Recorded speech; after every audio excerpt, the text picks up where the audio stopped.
నా మూసీ ప్రాజెక్ట్ విషయంలో ముఖ్యమంత్రి గారు చెప్పాలా మేము కూడా మొత్తం దేశంలో ఉండే అన్ని వివరాలు తెప్పించినాం. ఇగో ఇది నమామి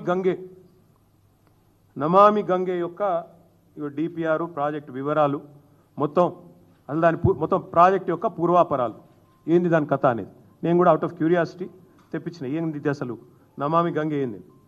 2400 కిలోమీటర్ల గంగా నది ప్రక్షాళన కోసం కేంద్ర ప్రభుత్వం స్టార్ట్ చేసింది ఈ కార్యక్రమం నమామి గంగే. 2400 కిలోమీటర్లు మొత్తం కలిసి దానికి పెట్టిన బడ్జెట్ ఎంతో తెలుసా? 40,000 కోట్లు. 2400 కిలోమీటర్ల గంగా నది కోసమేమో 40,000 కోట్లు. కానీ 55 కిలోమీటర్లలో జరిగే మూసీ సుందరీకరణ కోసం మాత్రం ఈ ముఖ్యమంత్రి గారు చెప్తారు 1,50,000 కోట్లు ఖర్చు అవుతుందంట. దీన్ని స్కామ్ అనకి ఏమనాలి మరి మేము? దీని వెనకాల ఉన్న మతలబ్ ఏంది చెప్పాలి కదా. ఇంకొక మాట కూడా రేవంత్ రెడ్డి గారు చెప్పాలి.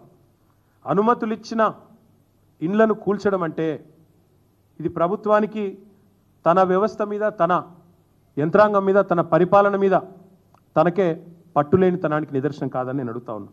ఇంకొక మాట కూడా నేను రేవంత్ రెడ్డి గారిని అడుగుతా ఉన్నా. కూల్చాల్సి వస్తే, and I'm saying this as a minister who worked in municipal department for 8 years, 8 ఏళ్ళు మున్సిపల్ మినిస్టర్గా నేను పనిచేస్తున్నాను.